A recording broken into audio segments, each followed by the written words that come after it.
question can legitimately be raised, why does it matter? Who cares?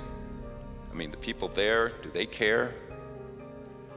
The answer is, in Jewish tradition, there's no greater mitzvah than dealing with the needs of those who are not able to deal with their own. The mitzvah of mace mitzvah, of kavod ha-mace, of the dignity of the dead, doesn't end with a funeral. It only begins there.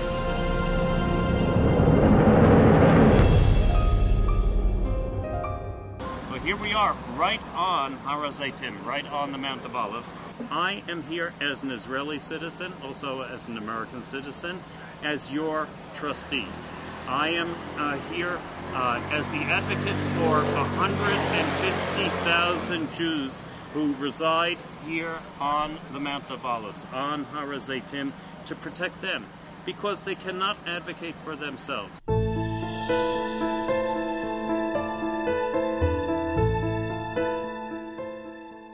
There isn't another place in all of Israel that contains more history than the Mount of Olives. And until we came onto the scene about 1.5 years ago, it was literally a place of disgrace. There was desecration of graves all over the place.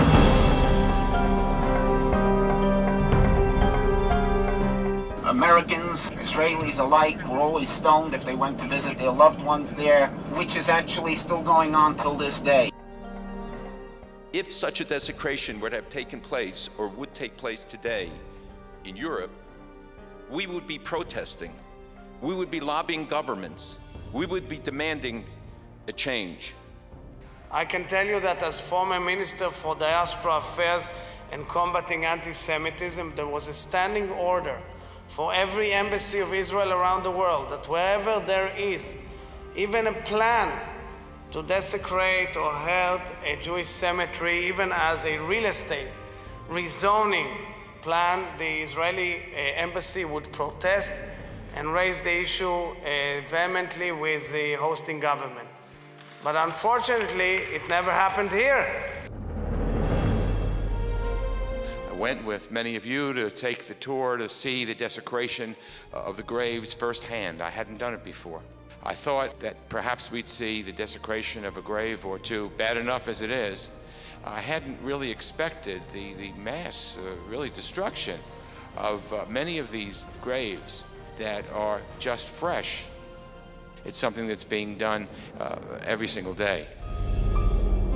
And the problem was that Har HaZeitim as a site, Yoshvei Duma, is not a site of the living, and therefore those who take the helm and manage the country don't put it as their top priority. And when I asked Nir Barkat, the mayor of this city that has great intentions to develop this city, he said, well, we gave up the idea of ruining those places because we're afraid to deal with the population there.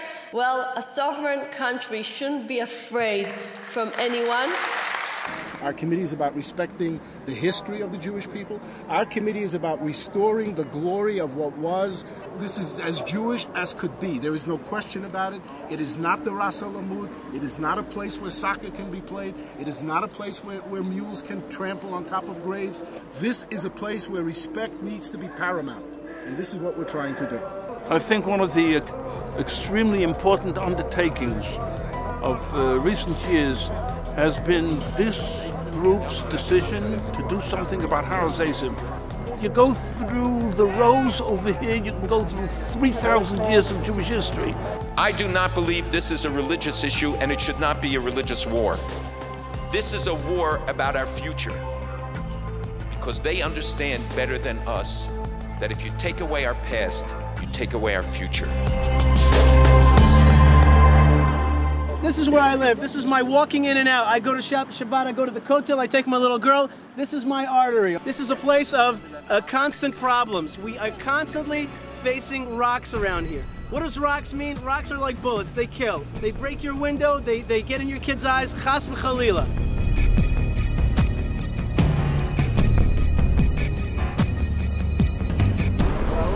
There they go. Hoppa.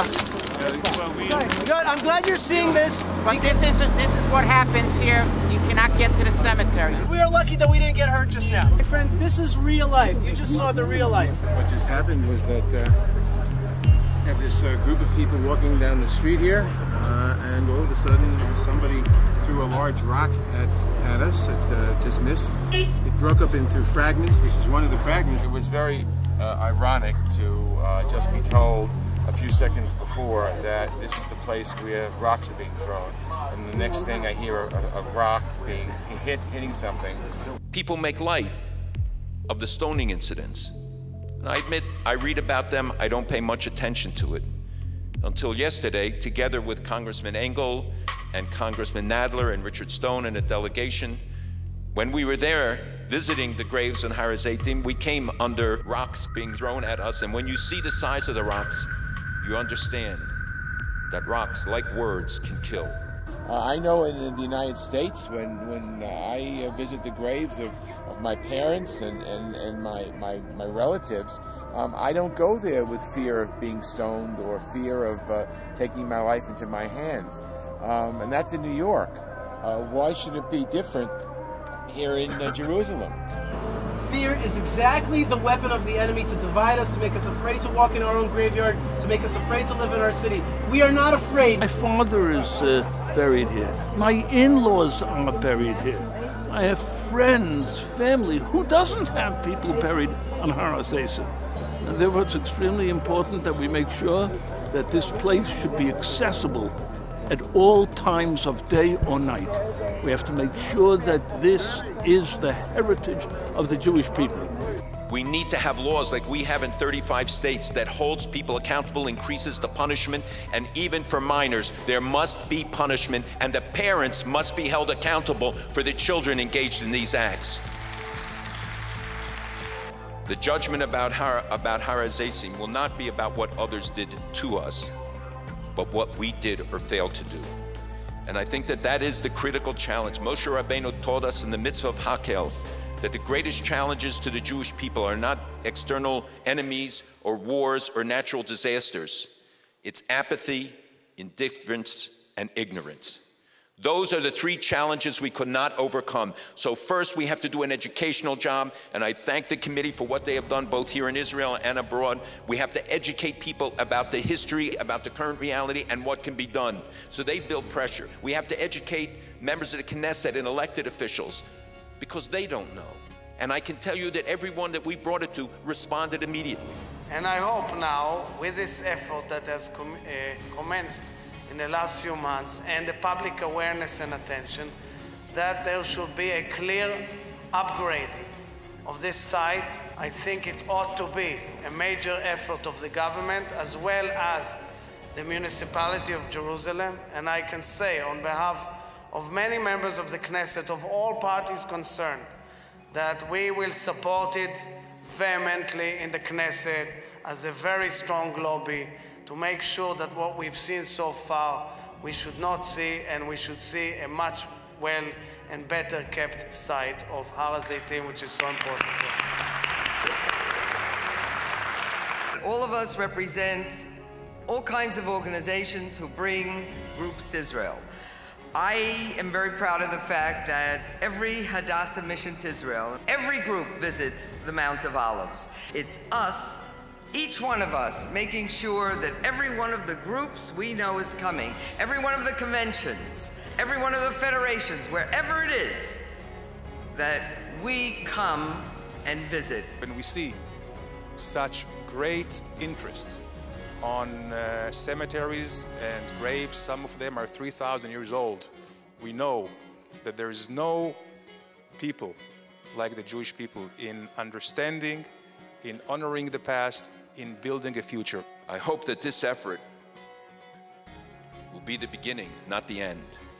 That we will all live up to the responsibilities so that future generations will look back and they will thank you and praise you for preserving their past and their future.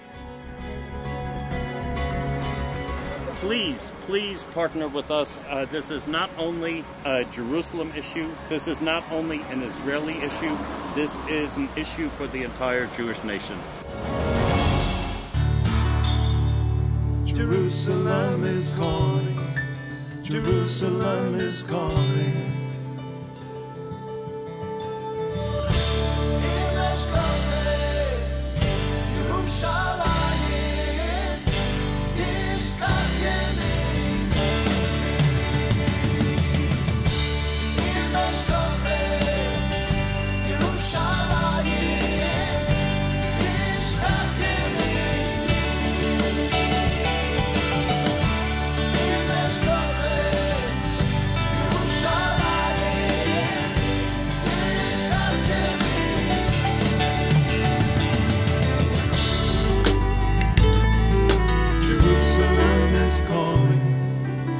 Jerusalem is calling,